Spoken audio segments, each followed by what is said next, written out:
নারুল্লাহিল মুকাদা আল্লাতী তাত্তালিউ আলাল আফইদা।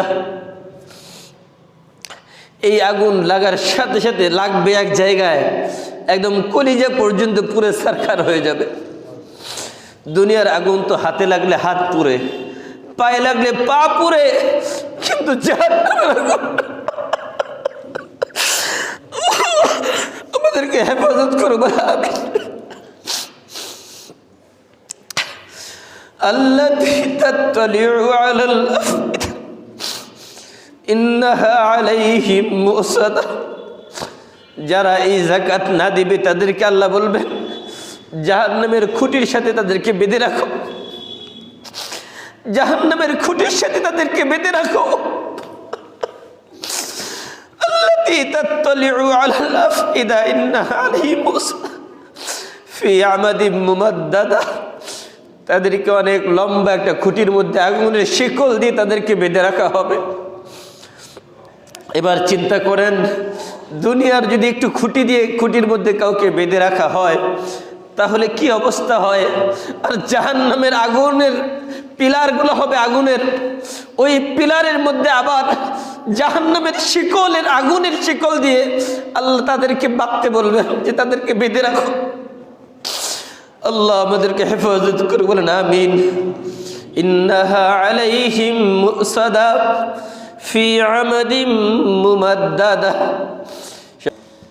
أما بعد فأعوذ بالله من الشيطان الرجيم. بسم الله الرحمن الرحيم.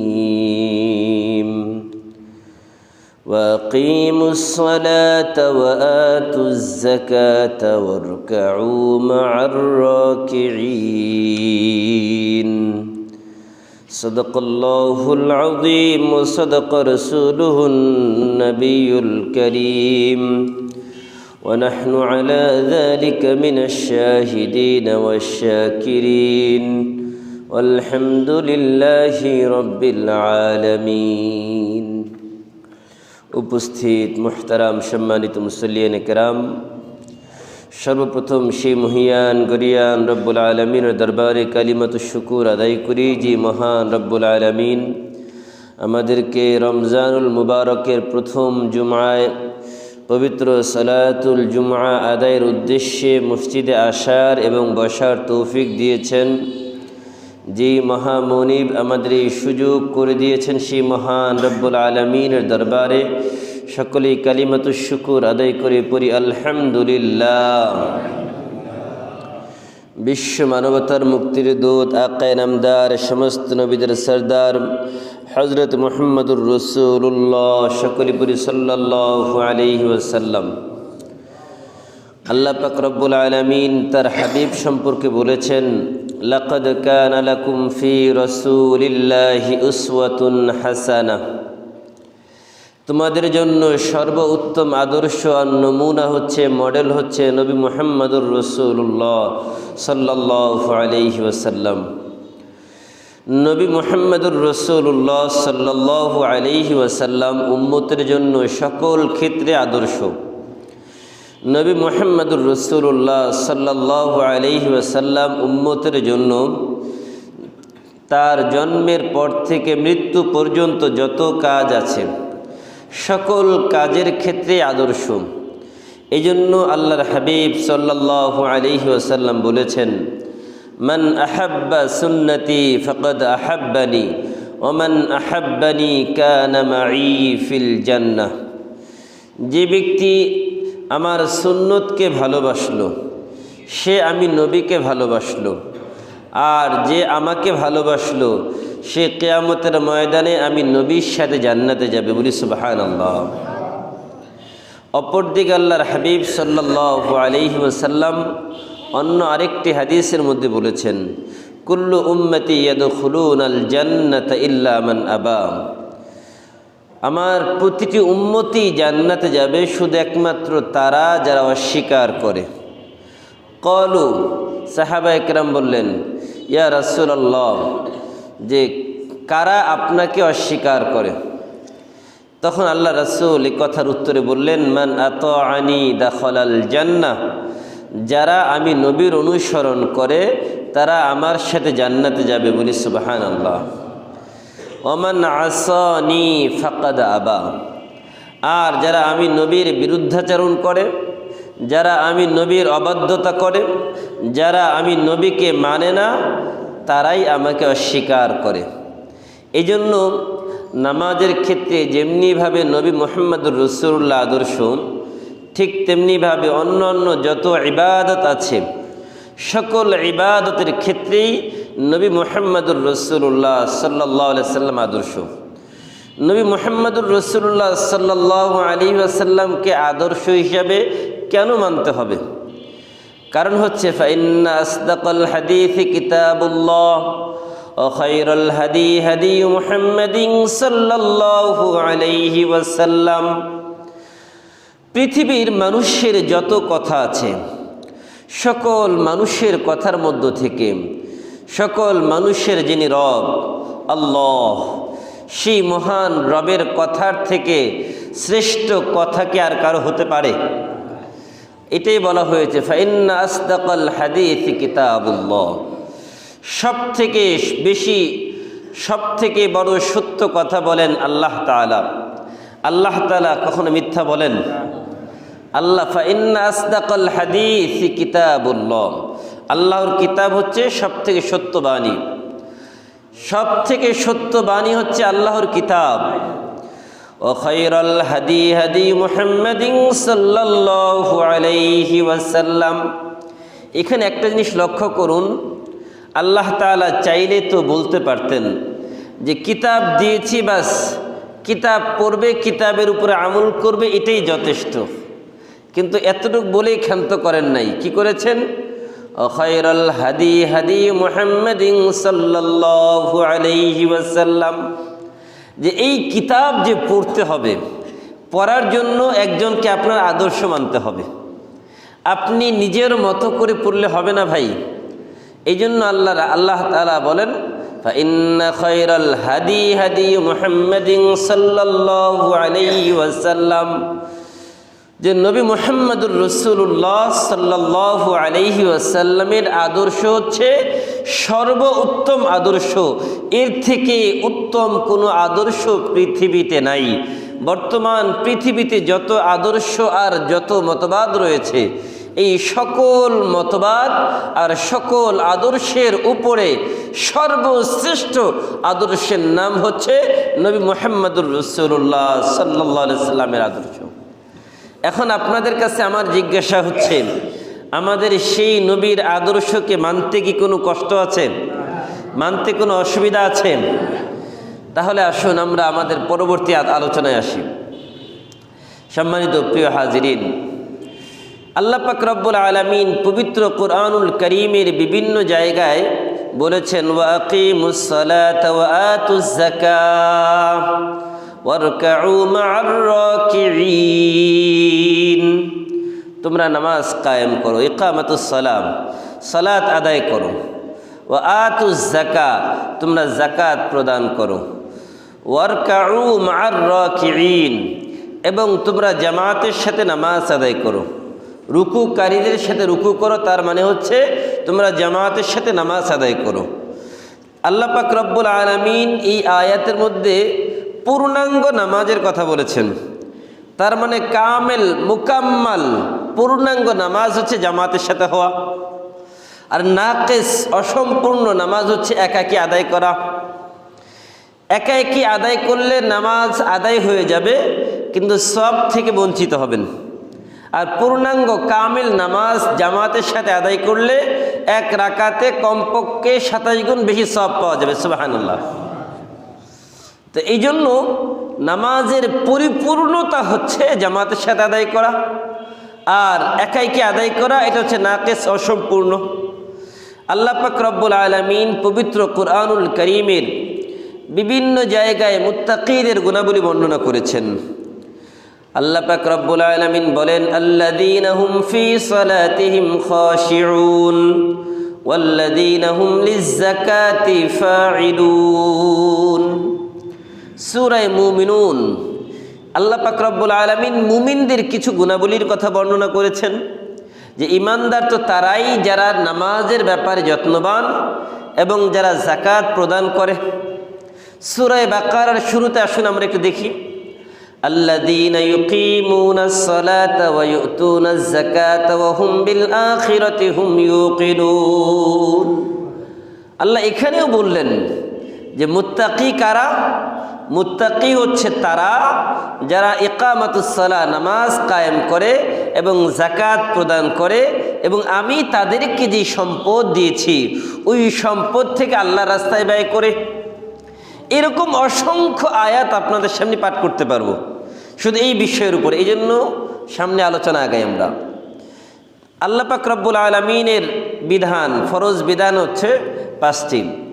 ইসলামের মূল স্তম্ভ খুঁটি হচ্ছে 5টি। বুনিয়াল ইসলামু আলা খামসিন শাহাদাতু আল্লা ইলাহা ইল্লাল্লাহ ওয়া আন্না মুহাম্মাদান আবদুহু ওয়া রাসূলুহু ওয়া ইকামিস সালাহ ওয়া ইতাইজ যাকাত ওয়াল হজ্জি ওয়াস সাওমি রমাদান। বুনিয়াল ইসলাম, ইসলামের ভিত্তি খামস 5টি। ওয়া ইকামিস সালাহ 1 নম্বর শাহাদাতু আল্লা ইলাহা ইল্লাল্লাহ। এই হাদিস বুঝার আগে একটা দৃষ্টান্ত আপনাদের সামনে দিই। আমরা বিভিন্ন জায়গায় যখন সফরে যাই, সফরে গেলে তার ঘর বাড়ি নির্মাণ করা সম্ভব না, সেখানে তাঁবু টানানো হয়, হয় না? মাহফিল করবেন তাঁবু টানানো হয়, আপনি অনুষ্ঠান করবেন বাড়িতে এটা তাঁবু সামিয়ানা টানানো হয়, হয় না? এখন এই তাঁবু টানাতে গিয়ে আপনি 4 কোণায় 4টা খুঁটি দিলেন, তাঁবুটা কি উপরের দিকে থাকবে? বলেন তো থাকবে? মাঝখানে যদি আপনি খুঁটি না দেন তাহলে মাঝখানে সব ঝুলে পড়বে না? তো এই জন্য মুহাদ্দিসিনে কেরাম বলেন ইসলাম হচ্ছে একটা তাঁবুর মতো। আপনি 4 কোণায় 4টা খুঁটি দিলেন কিন্তু ওই তাঁবুর ভিতরে আপনি বসতে পারবেন না। কেন? মাঝখানে পুরা কাপড়টা নিচে ঝুলে পড়বে। যখন আপনি মাঝখানে একটা খুঁটি দিবেন তখন কিন্তু তাঁবুটা পরিপূর্ণ হয়ে গেল, 4 কোণার 4টা খুঁটি কাজে লাগবে। আর যদি আপনি মাঝখানের খুঁটিটা না দেন তাহলে দেখবেন আপনি 4 কোণের খুঁটিও দিলেন কিন্তু মাঝখানের খুঁটি না দেওয়ার কারণে আপনি ভিতরে কাজ করতে পারছেন না। তো ইসলামের নাম হচ্ছে এই তাঁবুর মতো। কীরকম? শাহাদাতু আল্লা ইলাহা ইল্লাল্লাহ ওয়া আন্না মুহাম্মাদান আবদুহু ওয়া রাসূলুহু, এটা হচ্ছে মাঝখানের খুঁটি। তার মানে যে এটা হচ্ছে মূল। 1 নম্বর ঈমান। 1 নম্বর কি বলেন? ঈমান হচ্ছে মাঝখানের খুঁটি। এখন এই মাঝখানের খুঁটি দেওয়ার পরে আপনি যদি 4 কোণায় 4টা খুঁটি দেন তখন আপনার ওই তাঁবুটা পরিপূর্ণ হবে। 1 নম্বর ডান দিকের খুঁটিতে আপনি খুঁটি লাগাবেন, কি সেটা? ইকামাতিস সালাহ। 1 নম্বর খুঁটির নাম হচ্ছে ইকামাতিস সালাহ আমলের ক্ষেত্রে। আর ইসলামের 2 নম্বর খুঁটি এটা, ওয়া ইতাইজ যাকাত। 3য় নম্বর ইসলামের খুঁটির নাম হচ্ছে যাকাত দেওয়া। ওয়া ইকামিস সালাহ ওয়া ইতাইজ যাকাত ওয়াল হজ্জি ওয়াস সাওমি রমাদান। 4র্থ নম্বর হচ্ছে হজ করা, যাদেরকে আল্লাহ সম্পদ দিয়েছেন। 5ম নম্বর ওয়া সাওমি রমাদান, এই যে রমজান মাস চলছে রমজানের রোজা রাখা। তার মানে আমরা যদি এই হাদিসের প্রতি লক্ষ্য করি তাহলে এই হাদিসের মধ্যে আমাদেরকে নামাজের কথা বলা হয়েছে, যাকাতের কথা বলা হয়েছে, রোজার কথা বলা হয়েছে, হজের কথা বলা হয়েছে। তাহলে এই হাদিসটার উপরে আমল করার দরকার আছে না নাই? এখন সব জায়গায় আপনারা কি খেয়াল করছেন যে যেখানে নামাজের কথা বলা হচ্ছে সাথে সাথে যাকাত? এটা কেমন? নামাজের সাথে যাকাতের সম্পর্কটা কেমন? মাথার সাথে শরীরের সম্পর্ক যেমন, মাথার সাথে শরীরের সম্পর্ক যেমন, যাকাতের সাথে সালাতের সম্পর্ক তেমন। কোন কোন মুফাসসিরগণ বলেছেন যে নামাজ কবুল হবে না ওই ব্যক্তির যেই ব্যক্তির উপরে যাকাত ফরজ, যাকাত না দিলে তার নামাজ কবুল হবে না। যাকাতের সাথে নামাজের একটা গভীর সম্পর্ক, যেটা বললাম শরীরের সাথে মাথার যেমন সম্পর্ক। এই জন্য আল্লাহ পাক রব্বুল আলামিন পবিত্র কোরআনুল কারীমের 82 জায়গায় সালাতের কথা বলেছেন। তো এর 32 জায়গায় নামাজের সাথে সাথে যাকাতের কথা বলেছেন। আবার এই যাকাত শুধু যে এই আখেরি জামানার উম্মতের জন্য ফরজ এমনটা নয়, পূর্বের যুগের উম্মতের উপরে যাকাত ফরজ ছিল। বলবেন দলিল? وأوحينا إليهم فعل الخيرات وإقام الصلاة وإيتاء الزكاة وكانوا لنا عابدين। আল্লাহ বলেন পূর্বের যুগের উম্মতদেরকে আমি ভালো কাজ করার আদেশ করলাম, আর ওই ভালো কাজের মধ্যে অন্যতম প্রধানতম কাজ হচ্ছে ইকামিস সালাহ ওয়া ইতাইজ যাকাত। যত ভালো কাজ আছে ওই ভালো কাজের মধ্যে অন্যতম প্রধানতম ভালো কাজের নাম হচ্ছে নামাজ কায়েম করা, যাকাত প্রদান করা। এখন এই যাকাত কাকে বলে? আসলে যাকাত এটা কি জিনিস? গতানুগতিক আমরা সবসময় যাকাতের কথা আলোচনা শুনি, সংক্ষেপে কিছু কথা বলবো, এই জন্য গুরুত্ব সহকারে শুনতে হবে। 1 নম্বর, আল্লাহ পাক রব্বুল আলামিন নামাজ যেরকম ফরজ করেছেন যাকাতটাও ঠিক তেমনিভাবে ফরজ করেছেন। যাকাত কি সবার জন্য ফরজ? না, আল্লাহ তাআলা সবার জন্য যাকাত ফরজ করেন নাই। নামাজটা যেমনিভাবে সবার জন্য ফরজ, যাকাত সবার জন্য ফরজ না। কাদের জন্য ফরজ? একমাত্র আল্লাহ তাআলা যাদেরকে অধিক সম্পদের মালিক বানিয়েছেন তাদের উপরে ফরজ। মানে অধিক সম্পদ বলতে কি বোঝানো হয়? অধিক সম্পদ বলতে যার কাছে 7.5 ভরি স্বর্ণ অথবা 52.5 ভরি রৌপ্য অথবা এর সমমান ব্যবসায়ী পণ্যের মূল্য অথবা নগদ অর্থ ক্যাশ অথবা ব্যাংক ব্যালেন্স, যদি এগুলো কারো কাছে থাকে তাহলে তার উপরে যাকাত ফরজ। এখন আসুন আমরা দেখি যে যাকাতের সর্বনিম্ন পরিমাণ কত, যে একজন মানুষের কাছে সর্বনিম্ন কত টাকা থাকলে যাকাত দিতে হবে। এই ক্ষেত্রে ফুকাহায়ে কেরাম বলেছেন যাদের কাছে সর্বনিম্ন এত পরিমাণ, যেমন 52.5 ভরি রৌপ্য, স্বর্ণের হিসাব বর্তমান স্বর্ণের বাজার হচ্ছে প্রায় 1,55,000 টাকা ভরি। এটা অনেক বেশি, অনেকের কাছে এত টাকা নাই। 1,55,000 টাকা বর্তমান বাজার। তো এটা মনে হয় সর্বোচ্চ বাজার চলছে যত স্বর্ণের বাজার। তো রূপার হিসাব করেন, 1500 টাকা ভরি ধরেন। 1500 টাকা ভরি হিসাবে 52.5 ভরির রূপার কত দাম হয়? 50 ভরির দাম হচ্ছে 50,000, আর 500 করে হিসাব করেন 25,000, 75। এই মোটামুটি 80 থেকে 85,000 টাকা যদি কারো কাছে থাকে তাহলে তার উপরে যাকাত ফরজ।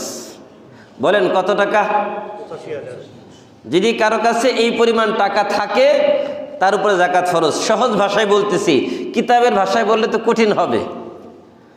এখন এই টাকাটা কতদিন থাকতে হবে? এই টাকা যদি কারো কাছে 1 বছর থাকে, বলেন কত বছর? এখন কথা হচ্ছে হুজুর এই টাকার উপরে পুরো 1 বছর অতিবাহিত হওয়া ফরজ নাকি অল্প সময় থাকলেই হবে? এই বিষয়টা খুব ভালো করে বুঝবেন। মনে করেন গত রমজানে আপনার কাছে 1 লাখ টাকা ছিল, মাঝখানে আপনার কাছে একদম নাই, ফাঁকা হয়ে গেছেন। আবার এই রমজানে আপনি 2 লাখ টাকার মালিক হয়ে গেছেন। কথা কি বুঝতেছেন? গত রমজানে 1 লাখ টাকার মালিক ছিলেন, মাঝখানে আপনার নাই, সব ব্যবসা একদম ধস নেমে গেছে, হাত একদম খালি হয়ে গেছে, টাকা নাই আপনার। কিন্তু রমজান আসার আগে আগে আপনি আবার 2, 4, 5 লাখ টাকার মালিক হয়ে গেছেন। তাহলে আপনার উপরে যাকাত ফরজ। বলবেন হুজুর কত টাকা ফরজ? আপনি এখন বর্তমান যত টাকার মালিক তত টাকার যাকাত দিতে হবে আপনাকে। এই যে মাঝখানে যে আপনার কাছে নাই এটা ধরা হবে না।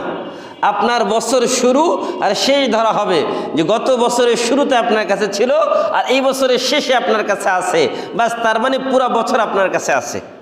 এটা হচ্ছে মাসালা। এখন মাঝখানে যে ছিল না এটা ধর্তব্য হবে না। এখন এই যে এই টাকার উপরে যত সময়, এখন মনে করেন কারো কাছে দেখা গেল যে 11 মাস 10 লাখ টাকা ছিল, 12তম মাসে এসে আর 10 লাখ যোগ হয়ে গেল, 20 লাখ টাকা হয়ে গেল। এখন এই ব্যক্তি চিন্তা করতে পারে আমার তো মাত্র 10 লাখ টাকা ছিল এতদিন, এখন 10 লাখ টাকা তো মাত্র 1 মাস হয়েছে, তার মানে আমি 10 লাখ টাকার যাকাত দিব, আর এই 10 লাখ টাকা তো আমার কাছে মাত্র এসেছে, এটার যাকাত হবে না। কেউ তো ভাবতে পারে না। বিষয়টা কেমন? বিষয়টা এমন না, আপনাকে ওই 20 লাখ টাকার যাকাত দিতে হবে। এখন বলবেন হুজুর কত টাকা যাকাত দিতে হবে? শতকরা 2.5%। 40 টাকায় 1 টাকা, 40 টাকায় 100 টাকায় 2.5 টাকা, 1 লাখ টাকায় 2.5 এইভাবে হিসাব করে করে দিবেন। এখন কথা হচ্ছে হুজুর দিলে লাভ কি, না দিলে ক্ষতি কি? লাভ ক্ষতি না জানলে তো কেউ ব্যবসা করতে চায় না। তো একটু আসেন আমরা লাভ আর ক্ষতি বুঝি।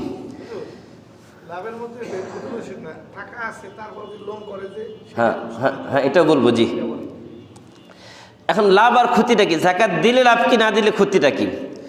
এই ব্যাপারে আল্লাহ পাক রব্বুল আলামিন বলেন, ওয়াল্লাযীনা ইয়াকনিজুনা আয-যাহাবা ওয়াল ফিদ্দা ওয়া লা ইউনফিকুনাহা ফী সাবিলিল্লাহ ফাবাশশিরহুম বিআযাবিন আলীম ইয়াওমা ইউহমা আলাইহা ফী নারি জাহান্নামা ফাতুকওয়া বিহা জিবাহুহুম ওয়া জুনুবুহুম ওয়া যুহুরুহুম হাযা মা কানাসতুম লিআনফুসিকুম ফাযুকু বিমা কুনতুম তাকনিজুন। সূরা তাওবার 34-35 নম্বর আয়াত। আল্লাহ পাক রব্বুল আলামিন বলেন, যারা স্বর্ণ রৌপ্য জমা করে রাখেন এবং ওয়ালা ইউনফিকুনাহা ফী সাবিলিল্লাহ, এবং আল্লাহর রাস্তায় ব্যয় করে না, ফাবাশশিরহুম বিআযাবিন আলীম, হে নবী আপনি তাদেরকে যন্ত্রণাদায়ক শাস্তির সুসংবাদ দেন। কীরকম শাস্তি? ইয়াউমা ইউহমা আলাইহা ফী নারি জাহান্নাম, তাদের ওই স্বর্ণ রৌপ্যগুলো আগুনে জ্বালানো হবে, আগুনে গরম করা হবে, এটাকে গলানো হবে, গলিয়ে কি করা হবে? তুকওয়া বিহা জিবাহুহুম ওয়া জুনুবুহুম ওয়া যুহুরুহুম, তাদের কপালে, তাদের পার্শ্বে, তাদের পিঠে, বুকে আল্লাহ সিল মারবেন। হাযা মা কানাসতুম লিআনফুসিকুম ফাযুকু বিমা কুনতুম তাকনিজুন, আল্লাহ তাদেরকে বলবেন নাও মজা চাখো, স্বাদ গ্রহণ করো, এটা তো ওই সম্পদ যেটা তোমার কাছে দুনিয়াতে গচ্ছিত ছিল। আর এ ব্যাপারে হাদিসের মধ্যে কি এসেছে? আল্লাহ রাসূল সাল্লাল্লাহু আলাইহি সাল্লাম বলেন, মান আতাহুল্লাহু মালান ফালাম ইউআদ্দি যাকাতাহু মুসিলা লাহু মালুহু ইয়াউমাল কিয়ামাতি শুজাআন আকরা লাহু যাবিবাতান ইউতাওয়াকুহু ইয়াউমাল কিয়ামাতি বিলাহজাতাইহি ইয়ানি বিশাতকাইহি। আল্লাহর হাবিব সাল্লাল্লাহু আলাইহি সাল্লাম হাদিসের মধ্যে বলেন, যাকে আল্লাহ তাআলা সম্পদ দিয়েছেন, তাহলে সম্পদ দেওয়ার মালিককে বলেন তো? যাকে আল্লাহ সম্পদ দিয়েছেন, আল্লাহ রাসূল বলতেছেন, যাকে আল্লাহ সম্পদ দিয়েছেন, মান আতাহুল্লাহু মালান, সম্পদ দেওয়ার পরেও যদি ওই ব্যক্তি যাকাত আদায় না করে, মুসিলা লাহু মালুহু ইয়াউমাল কিয়ামাহ, কিয়ামতের ময়দানে তার সম্পদগুলোকে বিষধর সাপের আকৃতি দেওয়া হবে। মুসিলা লাহু মালুহু ইয়াউমাল কিয়ামাতি শুজাআন আকরা লাহু যাবিবাতান, আর শুধু ওই সাপটা কেমন হবে? আল্লাহর হাবিব বর্ণনা দিয়েছেন, ওই সাপটা হবে বিষধর এমন সাপ, যেই সাপের চোখগুলো হবে আগুনের। আকরা লাহু যাবিবাতান ইউতাওয়াকুহু ইয়াউমাল কিয়ামাহ, এবং ওই সাপকে আল্লাহ তাআলা গলার মধ্যে পেঁচিয়ে দিবেন। ওয়া ইয়াখুযু বিলাহজিমাতাইহি, আর ওই সাপ তার কপালে দংশন করবে আর বলবে, আনা মালুকা আনা কানজুকা, আমি তোমার দুনিয়ার সম্পদ, আমি তোমার দুনিয়ার খাজানা, আমি দুনিয়ার মহাব্বতের মাল। তুমি আমাকে দুনিয়াতে ছেড়ে যাও নাই, আমাকে এত সুন্দরভাবে রক্ষা করেছো, আমাকে সিন্ধুকের ভিতরে এত সুন্দরভাবে সুরক্ষিত রেখেছো, আমি তো আজকে তোমাকে ছেড়ে যেতে পারি না। ওই বিষধর সাপ তাকে কথা বলবে আর দংশন করবে। এবার চিন্তা করেন, আল্লাহ পাক রব্বুল আলামিন সূরা হুমাযার মধ্যে আরো বলেন, ওয়াইলুল লিকুল্লি হুমাযাতিল লুমাযাহ আল্লাযী জামাআ মালাহু ওয়া আদ্দাদা ইয়াহসাবু আন্না মালাহু আখলাদা কাল্লা লায়ুনবাযান্না ফিল হুতামা ওয়ামা আদরাকা মাল হুতামা নারুল্লাহিল মুকাদা আল্লাতী তাত্তালিউ আলাল আফইদা ইন্নাহা আলাইহিম মুসাদা ফি আমাদিম মুমাদ্দাদা। কিয়ামতের ময়দানে আল্লাহ পাক রব্বুল আলামিন বলেন, ধ্বংস অনিবার্য এই মানুষগুলোর জন্য, ওয়াইল, ধ্বংস অনিবার্য এই মানুষগুলোর জন্য। আল্লাহর হাবিব বলেন, ওয়াইল আবার জাহান্নামের একটা জায়গার নাম, আবার ওয়াইলের একটা অর্থ হচ্ছে ধ্বংস অনিবার্য এই লোকগুলোর জন্য, যারা মানুষের সামনে পিছনে গীবত করে, দোষ চর্চা করে, পরনিন্দা করে, মানুষের সমালোচনা করে। আল্লাযী জামাআ মালাহু ওয়া আদ্দাদাহ, ধ্বংস অনিবার্য ওই মানুষগুলোর জন্য যারা তাদের সম্পদকে মনে করে এটা তাদের জন্য চিরকাল থাকবে। ইয়াহসাবু, মনে করে, আন্না মালাহু আখলাদা, এই সম্পদ চিরকাল তাদের কাছে থাকবে এটা মনে করে। কাল্লা লায়ুমবাযান্না ফিল হুতামা, আল্লাহ বলে না না না, এই সম্পদ তোমার হাতে চিরকাল থাকবে না, এটা মনে করার কোনো সুযোগ নাই। লায়ুমবাযান্না ফিল হুতামা, তোমাকে এই সম্পদ হুতামা নামক জায়গার মধ্যে তোমাকে নিক্ষেপ করবে। এবার যদি আপনি প্রশ্ন করেন হুতামা কি, ওয়ামা আদরাকা মাল হুতামা, আল্লাহ নিজে উত্তর দেন, হুতামা কি তোমরা জানো? নারুল্লাহিল মুকাদা, আল্লাহ বলেন এটা এমন একটা আগুন,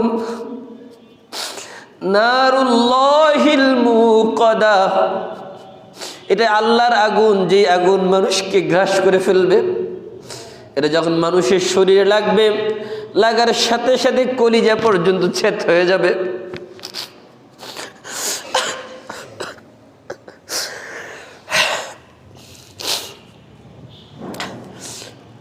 নারুল্লাহিল মুকাদা আল্লাতী তাত্তালিউ আলাল আফইদা, এই আগুন লাগার সাথে সাথে লাগবে এক জায়গায়, একদম কলিজা পর্যন্ত পুরে ছারখার হয়ে যাবে। দুনিয়ার আগুন তো হাতে লাগলে হাত পুড়ে, পায়ে লাগলে পা পুড়ে, কিন্তু জাহান্নামের আগুন আমাদেরকে হেফাজত করবে। আল্লাতী তাত্তালিউ আলাল আফইদা ইন্নাহা আলাইহিম মুসাদা, যারা এই যাকাত না দিবে তাদেরকে আল্লাহ বলবেন জাহান্নামের খুঁটির সাথে তাদেরকে বেঁধে রাখো, জাহান্নামের খুঁটির সাথে তাদেরকে বেঁধে রাখো। আল্লাতী তাত্তালিউ আলাল আফইদা ইন্নাহা আলাইহিম মুসাদা ফি আমাদিম মুমাদ্দাদা, তাদেরকে অনেক লম্বা একটা খুঁটির মধ্যে আগুনের শিকল দিয়ে তাদেরকে বেঁধে রাখা হবে। এবার চিন্তা করেন, দুনিয়ার যদি একটু খুঁটি দিয়ে খুঁটির মধ্যে কাউকে বেঁধে রাখা হয় তাহলে কি অবস্থা হয়, আর জাহান্নামের আগুনের পিলারগুলো হবে আগুনের, ওই পিলারের মধ্যে আবার জাহান্নামের শিকলের আগুনের শিকল দিয়ে আল্লাহ তাদেরকে বাঁধতে বলবেন যে তাদেরকে বেঁধে রাখো। আল্লাহ আমাদেরকে হেফাজত করে, বলেন আমিন। ইন্নাহা আলাইহিম মুসাদা ফি আমাদিম মুমাদ্দাদা।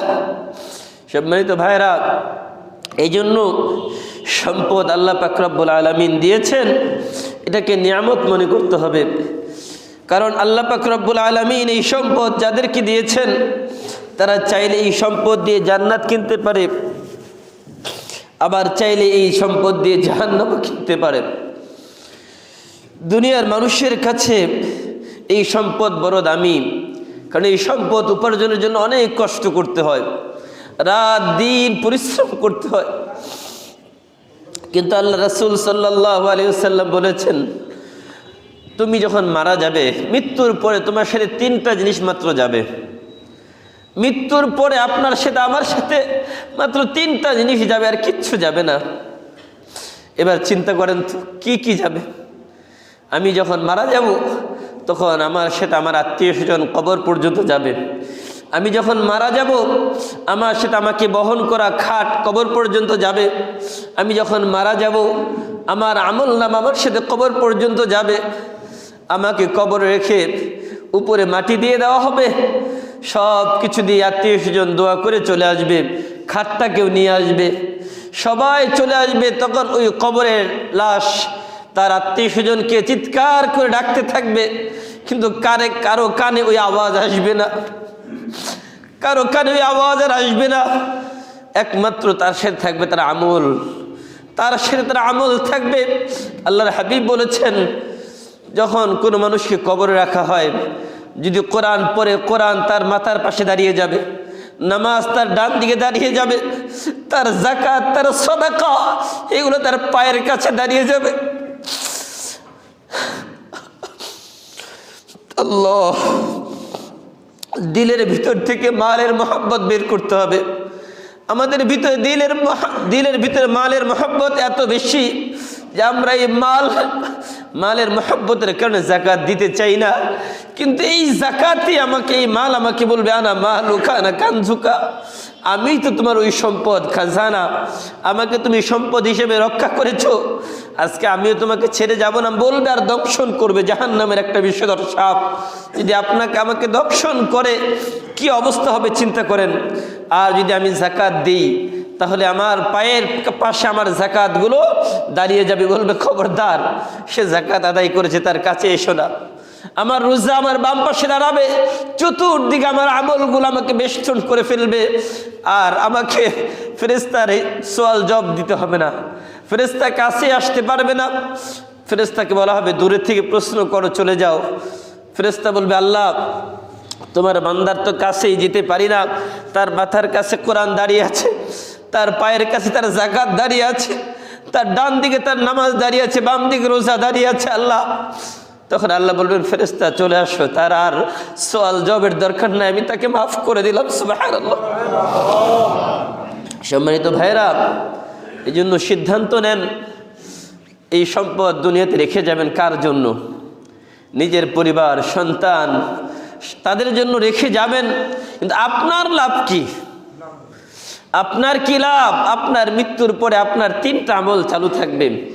ইযা মাতাল ইনসান ইনকাতা আমালুহু ইল্লা মিন সালাস, যখন কোনো মানুষ মারা যায় তখন তার মৃত্যুর পরে তিনটা আমল চালু থাকবে, আর সকল আমলের দরজা বন্ধ হয়ে যাবে। আল্লাহ, সাদকাতুন জারিয়া, আপনি যেই দান সদকা করবেন, সম্পদ আপনি যেগুলো দান করবেন, এগুলোই আপনার কবরের মধ্যে অটোমেটিক চালু থাকবে কিয়ামত পর্যন্ত। আপনি কবরে শুয়ে শুয়ে এর নেকি পাবেন। ওয়ালাদুন সালিহুন ইয়াদউ লাহু, নেককার একজন সন্তান, যে সন্তান নামাজ পড়ে, যে সন্তান রোজা রাখে, যে সন্তান হালাল হারাম মেনে চলে, এমন একজন সন্তান তৈরি করেছেন। ওই সন্তান আপনার জন্য দোয়া করবে, রব্বির হামহুমা কামা রাব্বায়ানি সগীরা, আও ইলমুন ইউনতাফাউ বিহি।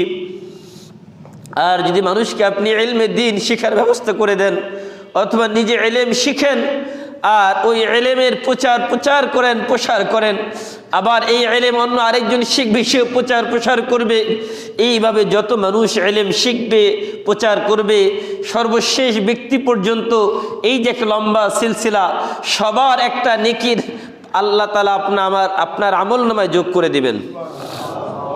এবার চিন্তা করেন যে এই যে আমলের যে পদ্ধতি, কবরে গেলে মাত্র এই তিনটা আমল চালু থাকবে, এছাড়া কোনো আমল নাই। আর এই সম্পদ নিয়ে যদি আমি দুনিয়া থেকে বিদায় নেই, সম্পদ রেখে গেলাম, কেন আমরা তো কত ঘটনাই দেখি, পেপার পত্রিকায় দেখেছেন কিছুদিন আগেও, এক বাবা ব্যাংকার ছিল, ব্যাংকে কয়েক কোটি টাকা আছে, মারা গিয়েছেন, তার লাশটা দাফন করে নাই সন্তান, দুই সন্তান আগে টাকা নিয়ে মারামারি। ওই বাবাকে রেখে এসেছে বৃদ্ধাশ্রমে, বাবার কোটি কোটি টাকা আছে কিন্তু কিছুই করতে পারে নাই। ঢাকা শহরে বিশাল বাড়ি আছে, এরকম আলিশান বাড়ির ভিতরে, এত আলিশান বাড়ির মধ্যে একটা কামরা তার হয় নাই যেখানে সে থাকবে, তার জায়গা হয়েছে বৃদ্ধাশ্রমে। এইরকম অসংখ্য ঘটনা আমাদেরকে কি বোঝায় যে আসলে নিজের জন্য কিছু করেন, নিজের জন্য কিছু করেন। কারণ কু আনফুসাকুম ওয়া আহলিকুম নার, আল্লাহ বলছেন তুমি নিজেকে জাহান্নামের আগুন থেকে বাঁচাও। কু আনফুসাকুম আহলিকুম নার, আগে তো নিজে জাহান্নাম থেকে বাঁচো, এরপরে তোমার পরিবারকে জাহান্নাম থেকে বাঁচাও। এখন আপনি যদি আপনার সম্পদের যাকাত না দেন, আল্লাহ তাআলা কিন্তু আপনার সন্তানকে বলবে না যে কেন তোমার বাবা যাকাত দেয় নাই, আপনার স্ত্রীকে কিন্তু বলবে না কেন তোমার স্বামী যাকাত দেয় নাই, আপনার বাবাকে বলবে না কেন তোমার সন্তান যাকাত দেয় না, এই কথা কিন্তু বলবে না। কারণ আল্লাহ বলেছেন ওয়ালা তাজিরু ওয়াজিরাতু উযরা উখরা। আল্লাহ কিয়ামতের ময়দানে সবার হিসাব নিজে নিজে দিতে হবে। ফাতেমা রাদিয়াল্লাহু তাআলা আনহা আল্লাহ রাসূলকে বললেন, আব্বাজান কিয়ামতের ময়দানে আপনি তো শেষ নবী, আল্লাহর বন্ধু, আমাদের তো চিন্তা নাই, কারণ আমি তো আপনার মেয়ে। আল্লাহ রাসূল তার মেয়েকে বলছেন, ফাতেমাকে বলছেন, ইনকিদি নাফসাকা মিনান নার, ইনকিদি নাফসাকা মিনান নার। ফাতেমা তুমি নিজেকে জাহান্নাম থেকে বাঁচাও, তুমি তোমার নিজেকে জাহান্নাম থেকে বাঁচাও। একবার চিন্তা করেন তো, নবীর মেয়ে যার ব্যাপারে বলা হয়েছে ও ফাতিমাতু সাইয়্যিদাতু নিসাই আহলিল জান্নাহ, জান্নাতে সকল মহিলাদের সরদারিনী, তাকে আল্লাহর হাবিব বলছেন ইনকিদি নাফসাকি মিনান নার, ফাতেমা তুমি তোমার নিজেকে জাহান্নাম থেকে বাঁচাও। ওয়াল আমরু ইয়াউমা ইযিল লিল্লাহ, তোমার হিসাব তোমাকেই দিতে হবে, আমি দিব না। ওয়ালা তাজিরু ওয়াজিরাতু উযরা উখরা, আল্লাহ বলেন তোমার হিসাব আরেকজনকে দেওয়া হবে না, তোমার বোঝা তোমাকেই বহন করতে হবে, তোমার বোঝা অন্য কেউ বহন করবে না। শুধু কি এটাই কয় না, আল্লাহ বলেন ইয়াউমা ইয়াফিরুল মারউ মিন আখি ওয়া উম্মিহি ওয়া আবি ওয়া সাহিবাতিহি ওয়া বানি লিকুল্লি ইমরিইম মিনহুম ইয়াউমা ইযিন শা'নু ইউগনি। আল্লাহ বলেন কিয়ামতের ময়দানে তুমি তোমার সম্পদ রেখে দুনিয়া থেকে বিদায় নিয়েছো, তো শুনো তোমার সন্তান, তোমার স্ত্রী, এরা কি কাজে আসবে। আল্লাহ বলেন ইয়াউমা ইয়াফিরুল মারউ মিন আখি, কিয়ামতের ময়দানে তোমার ভাই তোমাকে দেখে পলায়ন করবে, ভেগে যাবে। ও উম্মিহি ও আবি, তোমার মা তোমার পরিচয় দিবে না সন্তান হিসেবে, তোমার বাবা তোমাকে সন্তান হিসেবে পরিচয় দিবে না। ও সাহিবাতিহি ও আখি, তোমার স্ত্রী, তোমার ভাই, পুত্র, ও বানি, তোমার কন্যা, তোমার সন্তান, কেউ তোমাকে পরিচয় দিবে না। ও সাহিবাতিহি ও আখি ও ফাসিলাতিহি আল্লাতী তুউই, তোমার আত্মীয় স্বজন কেউ কোনো আত্মীয়তার সম্পর্কের পরিচয় দিবে না। অফাসিলাতিহি আল্লাতী তুউই ওমান ফিল আরদি জামিআন সুম্মা ইউনজি। ভাইরা আমার, এই জন্য সিদ্ধান্ত নেন যে এই সম্পদ রেখে যাকাত না দিয়ে জাহান্নামে যাবেন, পরিবারকে খুশি করবেন, স্ত্রীকে খুশি করবেন, সমাজকে খুশি করবেন, নাকি নিজের ঠিকানা জাহান্নামে বানাবেন নাকি জান্নাতে বানাবেন, সিদ্ধান্ত আপনাদের। আমার এর থেকে আর বেশি কিছু বলার নাই, এর থেকে আর বেশি কিছু বলার নাই। সিদ্ধান্ত আপনারা নেবেন যে আপনাদের ঠিকানা কোথায় হবে। জান্নাতে যদি করতে চান, যাকাতের পরিপূর্ণ হিসাব করে, পাই টু পাই হিসাব করে যাকাত দিতে হবে। আর যদি মনে করেন যে না লামসাম কিছু যাকাত দিয়ে দিব আনুমানিক একটা হারে, হবে না। 1 টাকার যদি যাকাত না দেন, এটা আপনার জন্য কাল হয়ে যাবে। আল্লাহর হাবিব সাল্লাল্লাহু আলাইহি ওয়াসাল্লাম হাদিসের মধ্যে বলেন, জলে স্থলে যত সম্পদ নষ্ট হয়, জলে স্থলে যত সম্পদ নষ্ট হয়, সব সম্পদ নষ্টের মূল হচ্ছে যাকাত না দেওয়া, অথবা যাকাত দেয় কিন্তু সঠিকভাবে হিসাব করে দেয় না, এটা হচ্ছে মূল কারণ। এই জন্য ভাইরা একটু হিসাব করেন, কষ্ট হবে, 2-4 দিন সময় নেন। আপনি একবার অন্তত আমার কথাটা মেনে একটা বার হিসাব করে যাকাত দেন, পরের বছর ইনশাআল্লাহ দেখবেন আল্লাহ আপনাকে সম্পদ ডবল করে দেবে ইনশাআল্লাহ। বলবেন হুজুর এই গ্যারান্টি কেন দেন? এই গ্যারান্টিটা আমি দিইনি, এটা আল্লাহ নিজেই দিয়েছে। আল্লাহ বলেন ইয়ামহাকুল্লাহুর রিবা ওয়া ইউরবিস সাদাকাত। আল্লাহ নিজেই বলছেন যারা যাকাত দিবে আমি আল্লাহ তাদের সম্পদ বাড়িয়ে দিব। বলি সুবহানাল্লাহ। যাকাত শব্দের অর্থ 2টা, আর এই যাকাত শব্দের অর্থ হচ্ছে বাড়িয়ে দেওয়া। যাকাত শব্দের অর্থ হচ্ছে পবিত্র করা। আল্লাহ পাক রব্বুল আলামিন বলেন, খুয মিন আমওয়ালিহিম সাদাকাতান তুতাহহিরুহুম ওয়া তুযাক্কিহিম বিহা ওয়া সাল্লি আলাইহিম ইন্নাস সালাতাকা সাকানুল লাহুম ওয়াল্লাহু সামিউন আলীম। যারা যাকাত দেয় তাদের ব্যাপারে আল্লাহ বলছেন, নবী খুদ আপনি গ্রহণ করেন সাহাবীদের যাকাত। তার মানে রাষ্ট্রীয় পর্যায়ে রাসূল দায়িত্বশীল ছিলেন আর রাসূল রাষ্ট্রীয়ভাবে যাকাত উত্তোলন করেছেন।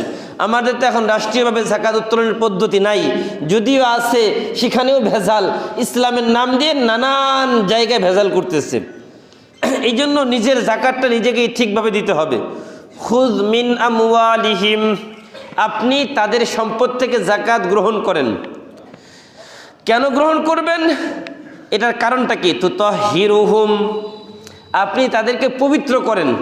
যাকাত দিলে মাল পবিত্র হয়। বলেন যাকাত দিলে কি হয়? খুয মিন আমওয়ালিহিম সাদাকাতান তুতাহহিরুহুম ওয়া তুযাক্কিহিম, যাকাত দিলে অন্তর পরিষ্কার হয়। বলেন যাকাত দিলে কি হয়? এটা আমার কথা না, আল্লাহর কথা। এক নম্বর, যাকাত দিলে সম্পদ পবিত্র হয়, সম্পদ বাড়ে। দুই নম্বর, যাকাত দিলে অন্তর পরিষ্কার হয়, অন্তর পরিশুদ্ধ হয়। তুতাহহিরুহুম ওয়া তুযাক্কিহিম বিহা ওয়া সাল্লি আলাইহিম। তিন নম্বর আরো গুরুত্বপূর্ণ। এবার আল্লাহ রাসূলকে বলছেন, রাসূল আপনি আপনার ওই উম্মতের জন্য দোয়া করেন। বলি সুবহানাল্লাহ। তার মানে কিয়ামত পর্যন্ত যত মানুষ যাকাত দিবে সবার জন্য আল্লাহর হাবিব মদিনায় শুয়ে শুয়ে দোয়া করতেছে। বলি সুবহানাল্লাহ। এখন পেয়ারা হাবিব রাসূল আকরাম সাল্লাল্লাহু আলাইহি সাল্লাম আপনার জন্য যে দোয়া করে, এর থেকে বড় কোনো পাওয়া আছে জীবনে? বলেন তো। রাসূলের দোয়া কি কবুল হওয়ার ব্যাপারে কোনো সন্দেহ আছে? যেখানে আল্লাহ বলতেছেন রাসূল আপনি দোয়া করেন, তার মানে আল্লাহ কবুল করবেন, এই জন্য রাসূলকে দিয়ে দোয়া করাচ্ছেন। আর কি পুরস্কার চাই ভাই? ওয়া সাল্লি আলাইহিম ইন্নাস সালাতাকা সাকানুল লাহুম। আল্লাহ বলেছেন নিশ্চয়ই আপনার দোয়া, ইন্নাস সালাতাকা সাকানুল লাহুম, তাদের জন্য এটা রহমত, তাদের জন্য শান্তি, তাদের জন্য নিরাপত্তা। বলি সুবহানাল্লাহ। তো এই নিরাপত্তা আমাদের দরকার আছে না নাই? সম্পদের নিরাপত্তা চান না, সম্পদের গ্যারান্টি চান যে সম্পদটা যেন ঠিক থাকে, ব্যবসায়ী মালগুলো যেন নষ্ট না হয়। আমি আমার এক ব্যবসায়ীর কথা বলি, আমার খুব পরিচিত ক্লোজ এক ব্যবসায়ীর কথা বলি।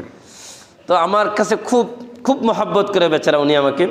তো আমার কাছে একবার আসলো, হুজুর আমার তো প্রায় 50 লাখ টাকা সিসি লোন আছে, বড় ব্যবসায়ী মোটামুটি। তাই আমি বললাম কি করতে চান? কয় আমি আসলে প্রতি বছর ব্যবসায় আমার গোডাউন কয়েকটা, এই কয়েকটা গোডাউনের মধ্যে কিভাবে 4-5 লাখ টাকা প্রতি বছর আমার নষ্ট হয়। আমার মাল এই যে কাঁচা মানে এই যে গালামালের দোকান উনি সেল করে সব। তো বলতেছে যে আমার প্রতি বছরই দেখা যায় বছর শেষে ওই গোডাউনে 4-5 লাখ টাকা নাই হয়ে যায়। আমি এটার হিসাব পাই না আসলে। তাই আমি বললাম ভাই আপনিও তো আমাকে মহব্বত করেন, আমিও আপনাকে মহব্বত করি, তো মহব্বতের দাবি থেকে একটা কথা বলি, শুনবেন? তা জি হুজুর বলেন। আমি বললাম ওই লোনটা শোধ করা যায় না? হুজুর কষ্ট হবে। এখন কষ্ট হইলেও একটা বছর চেষ্টা করেন তো। তো বললো হুজুর আমি বিষয়টা ভাবি। তো ব্যাংকে ওনার বাড়ির জায়গার কাগজ টাগজ দেওয়া ছিল সব। তো আমাকে কয়েকদিন পরে এসে বললো হুজুর আমি তো বাসায় কথা বলছি বিষয়টা নিয়ে, ফ্যামিলির থেকে মানতে চায় না। 50 লাখ টাকা যদি একবারে দিয়ে দেন তাহলে ব্যবসা করবেন কি দিয়ে? কাজে ব্যবসা করবেন কি দিয়ে? তখন তো ঋণে পড়ে যাব। আমি বললাম আপনি আল্লাহর উপরে ভরসা করেন, তাওয়াক্কুল করেন। তো ওনার ছেলেদেরকে আমি বুঝাইলাম, ওনার বাড়িতে গেলাম, ওনার স্ত্রীকে বুঝাইলাম। বুঝানোর পরে উনি ওই হালখাতা করে একবারে সবগুলো টাকা নিয়ে ব্যাংকে দিচ্ছে। ব্যাংকের ম্যানেজারকে বলছে আমার সব ক্লোজ করে দাও।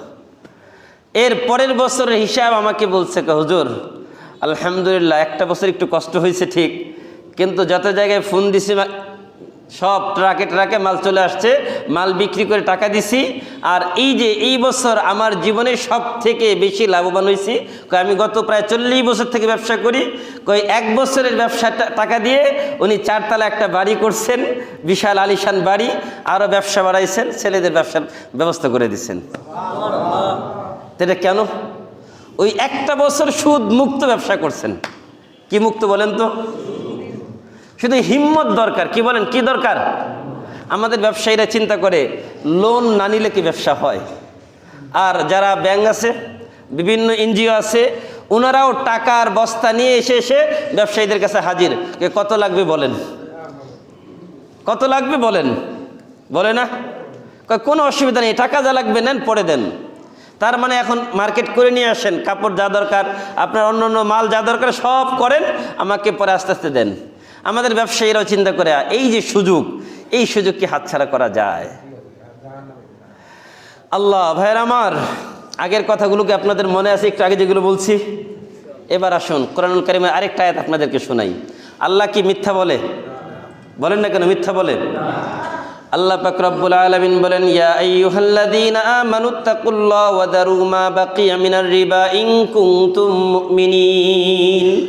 শেষের থেকে বলি, আল্লাহ বলেন ইন কুনতুম মুমিনিন, যদি তুমি ইমানদার দাবি করো। এক নম্বর কথা বলেন কি, যদি তুমি, আমি আপনি কি ইমানদার না ইমানদার না? একটু কথা বলেন, ইমানদার কি না? দাবি করি না আমরা? যদি দাবি করি, আল্লাহ বলছে ইন, যদি, কুনতুম মুমিনিন, যদি ইমানদার দাবি করো তাহলে তোমাদের জন্য আমার এই বক্তব্য, আর যদি ইমানদার দাবি না করো তাহলে তোমাদের জন্য আমার এই বক্তব্য না। এটা কে বলছেন? এখন কি বক্তব্য আল্লাহ দিলেন? ইয়া আইয়ুহাল্লাযীনা আমানু, হে ইমানদারেরা, তোমরা তোমাদের সুদকে ছেড়ে দাও। ওয়াদারু মা বাকিয়া মিনার রিবা ইন কুনতুম মুমিনিন, তোমরা তোমাদের সুদের কারবারগুলোকে পরিত্যাগ করো, এগুলোকে ছেড়ে দাও। যদি না ছাড়ো তাহলে কি হবে? তাহলে তোমরা আল্লাহ এবং আল্লাহর রাসূলের বিরুদ্ধে যুদ্ধ ঘোষণা করো। কার বিরুদ্ধে যুদ্ধ? বলেন না কেন, কার বিরুদ্ধে? কেউ যদি আল্লাহ আল্লাহ রাসূলের বিরুদ্ধে যুদ্ধ ঘোষণা করে তাহলে তার লাভ হবে না ক্ষতি হবে? তো বলেন না, লাভ না ক্ষতি? ক্ষতি। তা আমরা এই ক্ষতির মধ্যে আছি না নাই? মনে হয় নাই আমার ব্যবসায়ী ভাইরা। তাহলে এই ক্ষতি থেকে বাঁচা লাগবে না? আপনারা কি মনে কষ্ট নিতেছেন? ভাইরা আমার, এটা তো রোগ, এই রোগের থেকে পরিত্রাণের ব্যবস্থা করতে হবে না? কারণ আপনাদেরকে তো আমি মহাব্বত করি, আপনারা আমাকে মহাব্বত করেন। ইমানের দাবি হচ্ছে এই কথাগুলো আপনাদেরকে বলা। আপনাদের সাথে আমার কোনো শত্রুতা আছে? এই জন্য আমাদেরকে এখান থেকে মুক্তির রাস্তা খুঁজতে হবে। দিন দিন বাড়ানো যাবে না, যা করছেন এগুলোর থেকে আস্তে আস্তে কমান। আগে যা করেছেন এগুলোর থেকে নিজেকে কমিয়ে নিয়ে আসেন। কারণ সুদের কারবারের সাথে সম্পর্ক থাকলে ইবাদতের মধ্যে বরকত থাকে না। বলেন কি থাকে না? থাকবে? থাকবে না। হালাল, আমাদের দোয়া কবুল হয় না। অনেকে বলে হুজুর দোয়া কবুল হয় না কেন? দোয়া কবুলের পূর্ব শর্ত হচ্ছে হালাল রিজিক খাওয়া। বলেন দোয়া কবুলের পূর্ব শর্ত কি? হালাল রিজিক খাওয়া। এখন যদি আপনার সুদের কারবার থাকে, বলবেন হুজুর সুদের কারবার কোথায় করলাম? ওই যে লোন নিছেন, সুদ দেওয়া লাগে না? ইন্টারেস্ট, ইন্টারেস্ট বলেন, মুনাফা বলেন, আর সুদেই বলেন, যে নামই বলেন না কেন, কথা তো একটাই। তো এই জন্য এখান থেকে বাঁচার দরকার আছে না নাই? কি বলেন ভাইরা আমার? চেষ্টা করবো ইনশাআল্লাহ। রমজান মাসের আমাদের আজকের প্রতিজ্ঞা হোক যে সুদ মুক্ত জীবনযাপন করবো ইনশাআল্লাহ। আরেকটা গুরুত্বপূর্ণ প্রশ্নের উত্তর দিই জাকাত সম্পর্কে। যে অনেকেই ব্যাংক থেকে লোন নিয়েছেন, মনে করেন 20 লাখ টাকা, আপনার নিজস্ব ব্যবসায়ী টাকা আছে 20 লাখ, 40 লাখ। এখন আপনি জাকাত দিবেন কত টাকার? অনেকেই চিন্তা করে হুজুর, কারণ জাকাত দেওয়ার জন্য তো ওই ঋণ মুক্ত হওয়া লাগে। সুতরাং আবার অনেকে আছে মনে করেন ব্যাংক থেকে নিয়েছে 30 লাখ, নিজের আছে 10 লাখ। ব্যাংক থেকে 30 লাখ, নিজের 40 লাখ। এখন চিন্তা করো হুজুর ওই 30 লাখ দিলে তো আমার কিছুই থাকে না, আমি নিজেই তো জাকাত খাওয়ার উপযুক্ত হয়ে যাই। তাহলে ওই লোকের উপরে জাকাত আসবে কি না? বুঝেন নাই?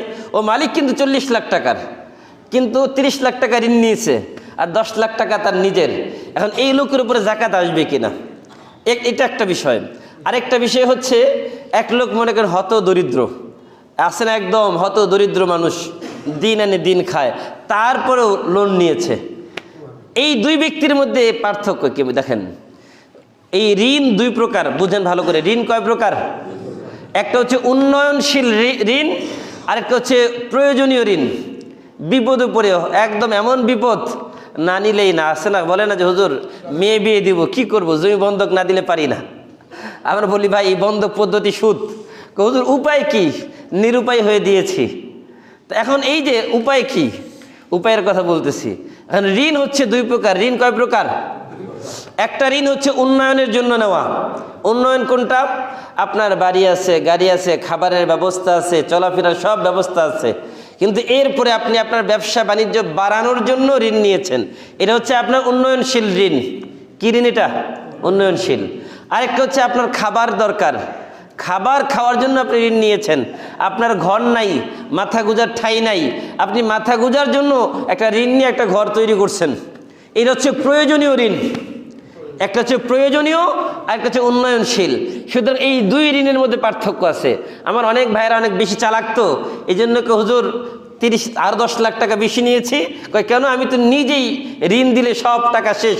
কয় আমার 50 লাখ আছে, তাতে কি? কয় আমার উপরে জাকাত ফরজ না। কয় কেন? আমার নিজের 20 লাখ আর 30 লাখের ঋণ। এই যে কথা, এটা কি আসলে ঠিক?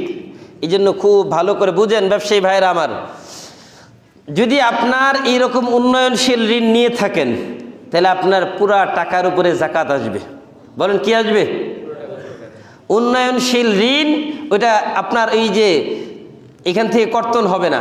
আর যেটা প্রয়োজনীয় ঋণ, আপনি হয়তো দরিদ্র, অভাবগ্রস্ত, মাথা গুজার ঠাঁই নাই, খাবারের ব্যবস্থা নাই, এমন অবস্থায় ঋণ নিয়েছে, এটা জাকাত থেকে কর্তন হবে। আপনার যে হাওয়ায়ে যে আসলিয়া, জাকাতের জন্য আপনার নিত্য প্রয়োজনীয় দ্রব্য যেগুলো আছে এগুলোকে বাদ দিতে হয়, ঋণ কর্তন করতে হয়। কর্তন করার পর যদি নিসাব পরিমাণ সম্পদের মালিক হয়, তাহলে তার উপরে জাকাত ফরজ। আর ওই নিসাবের মধ্যে ওই উন্নয়নশীল ঋণটা বাদ দেওয়া যাবে না, ওইটা জাকাতের অন্তর্ভুক্ত হবে। আপনি যেহেতু ঋণ নিচ্ছেন, টাকা আপনার কাছে আছে, সুতরাং আপনাকে এই টাকার জাকাত দিতে হবে। এখান থেকে বাঁচার কোনো উপায় নাই। কথা কি বুঝছেন? ক্লিয়ার? এই জন্য কোনো সল ছাতুরি করবেন না, তাল বাহানা করবেন না যেখান থেকে কীভাবে বাঁচা যায়। আর জাকাত আমরা সবাই ইনশাল্লাহ দিয়ে দিব। সময় তো শেষ, কথা আর কি বলবো বলেন। শুধু জাকাতের খাতটা বলি সংক্ষেপে, যে কোথায় কোথায় দিবেন। আল্লাহ পাক রব্বুল আলামিন বলেন যে এই যে জাকাত, ইন্নামাস সাদাকাতু লিল ফুকারা ওয়াল মাসাকিন ওয়াল আমিলিনা আলাইহা ওয়াল মুআল্লাফাতি কুলুবুহুম ওয়া ফির রিকাবি ওয়াল গারিমিনা ওয়া ফি সাবিলিল্লাহি ওয়া ইবনিস সাবিল ফরিদাতাম মিনাল্লাহ ওয়াল্লাহু আলিমুন হাকীম। আল্লাহ বলেন নিশ্চয়ই যাকাত, সাদাকা লিল ফুকারা, ফকির একদম নিঃস্ব অসহায় যে তাকে দিবেন, ওয়াল মাসাকিন যে গরিব, একদম নিঃস্ব না, কিছু আছে চলার মতো কিন্তু জাকাত খাওয়ার উপযুক্ত। এই ফকির আর মিসকিনের মধ্যে পার্থক্য এটা। ফকির হচ্ছে একদম নিঃস্ব অসহায়, আর মিসকিন যার কিছু আছে কিন্তু জাকাত খাওয়ার উপযুক্ত, জাকাত দেওয়ার উপযুক্ত না। ওয়াল আমিলিনা আলাইহা, তৃতীয় নম্বর, যে জাকাত উত্তোলন করে, জাকাত উসুল করে, নিয়োগ, এই যে কর্মচারী আছে না যারা জাকাত উঠায়, এদের বেতন ওই জাকাতের টাকা থেকে দেওয়া যাবে। ওয়াল আমিলিনা আলাইহা ওয়াল মুআল্লাফাতি কুলুবুহুম, এবং অমুসলিমদেরকে আগে জাকাত দেওয়া হতো তাদেরকে ইসলামের দিকে আকৃষ্ট করার জন্য, এটা এখন রহিত হয়ে গেছে, এটা আর চলবে না এখন। ওয়াল মুআল্লাফাতি কুলুবুহুম ওয়া ফির রিকাব, যদি কোনো মুসলমান কোনো অমুসলিমের দাস হয়ে যায়, গোলাম হয়ে যায়, ওই গোলামকে মুক্ত করার জন্য আপনি জাকাতের টাকা ব্যবহার করতে পারবেন। অফির রিকাবি ওয়াল গারিমিন, আপনার পাশে একজন মানুষ খুব ভালো কাপড় চোপড় পরে ঠিক, কিন্তু অনেক টাকা ঋণী, লজ্জায় কারো কাছে বলতে পারে না, আছেন এমন লোক?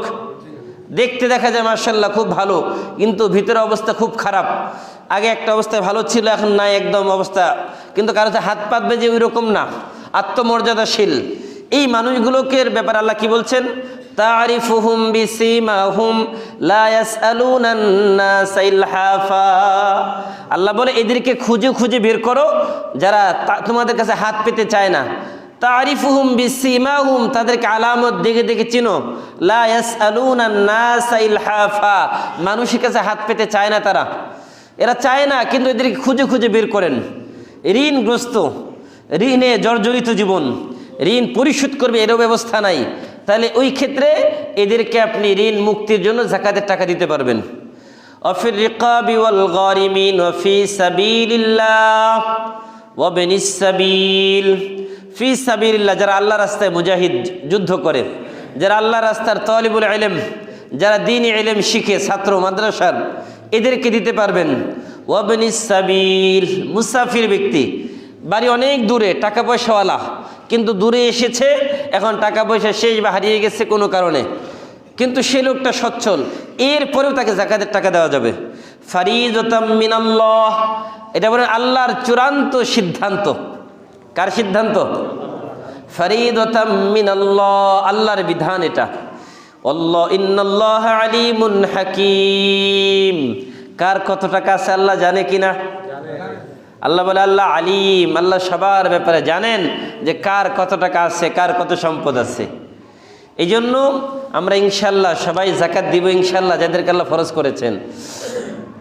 এই একটা বিষয়। আরেকটা বিষয় হচ্ছে, দেখা যায় যে একজন মানুষ আপনার বাড়িতে দীর্ঘদিন থেকে কাজ করে, এখন আপনি ঈদের সময় আসছে, তাকে আপনি যাকাতের টাকা থেকে যদি বেতন দেন, আদায় হবে? হবে না। আপনি যাকাতের টাকা তাকে দিতে পারবেন এমনিতেই, যদি যাকাত খাওয়ার উপযুক্ত হয়, কিন্তু বেতন তাকে আলাদা দিতে হবে। এখন মনে করেন কোনো একজন ব্যক্তি, আপনি তার কাছে টাকা পান, সে যাকাত খাওয়ার উপযুক্ত, এখন আপনি তার কাছ থেকে ওই টাকা কর্তন করলে কি যাকাত আদায় হয়ে যাবে কিনা?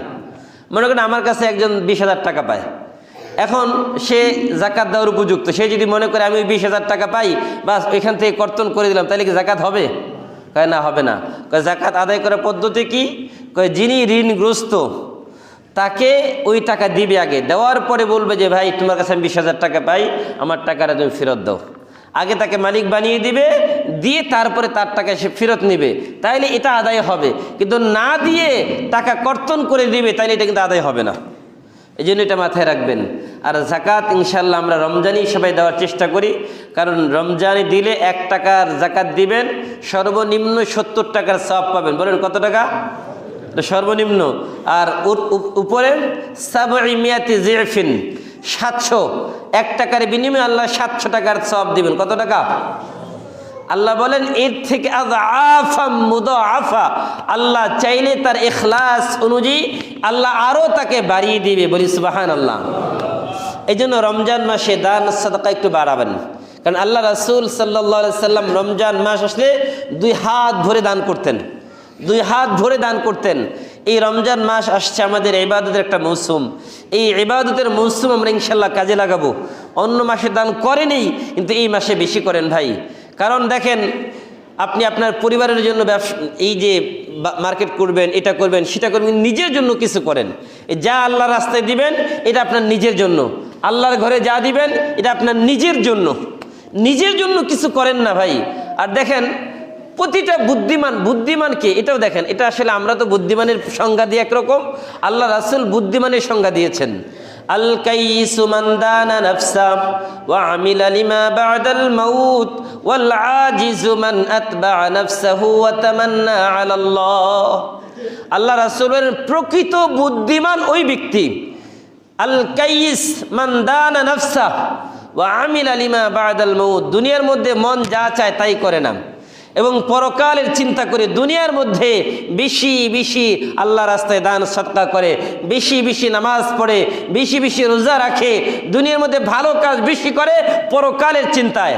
ওয়াল আজিজ, সব থেকে বোকা নির্বোধ ওই ব্যক্তি, ওকে যে নিজের মন যা চায় তাই করে, মন চায় সুদে টাকা লাগাবে লাগায়, মন চায় নামাজ না পড়ে না, মন চায় রোজা না রাখে না, মন চায় হারাম কাজ জড়িত হতে, হারাম কাজ করে। এই যে মন যা চায় তাই করা, এটা হচ্ছে সব থেকে নির্বোধ আর বোকা। তা আমাদের সমাজে এরকম বোকা লোক আছে না নাই? হাদিসের দৃষ্টিতে এরকম বোকা লোক অনেক বেশি। এই জন্য আমরা হাদিসের দৃষ্টিতে একটু চালাক হতে পারি না? কি বলেন, চালাক হতে পারি কিনা? ইনশাল্লাহ চেষ্টা করবো ইনশাল্লাহ। এই জন্য নিজেরাও নামাজ পড়বেন, পরিবারের স্ত্রী সন্তান তাদেরকেও নামাজের কথা বলবেন, নিজেরা যাদেরকে আল্লাহ সম্পদ দিয়েছে ইনশাল্লাহ যাকাত দেন, দেখবেন আগামী বছর আল্লাহ আপনার সম্পদ আরো বাড়িয়ে দিবে। বলি সুবহানাল্লাহ। এটা কার কথা? আর যদি যাকাত না দেন তাহলে এটাকে আল্লাহ তাআলা কিয়ামতের ময়দানে সিল বানাবেন, সিল বানিয়ে জাহান্নামের আগুনের মধ্যে গরম করবেন, করে কপালে মারবেন যে যাকাত দেয় নাই। আর অপর দিকে একটা সাপ আল্লাহ গলায় পেঁচিয়ে দিবেন, ওই সাপ কপালে দংশন করবে, পিঠে সিল মারবেন, বুকে সিল মারবেন, দুই পাশে সিল মারবেন। এই জন্য সিদ্ধান্ত আপনার যে এই যে সম্পদ রেখে জাকাত না দিয়ে আপনি কিয়ামতের ময়দানে জাহান্নামে যাবেন নাকি জাকাত দিয়ে জান্নাতে যাবেন। যারা জাকাত দিবে, কি বললাম সর্বশেষ, আল্লাহর রাসূল তাদের জন্য নিরাপত্তার গ্যারান্টি দিয়েছেন, আল্লাহর রাসূল তাদের জন্য জান্নাতের গ্যারান্টি দিয়েছেন। বলি সুবহানাল্লাহ। আল্লাহ তাআলা সবাইকে সঠিকভাবে জাকাত আদায় করার তৌফিক দান করুন, আমিন। ওয়া আখিরু দাওয়ানা আলহামদুলিল্লাহি রাব্বিল আলামিন।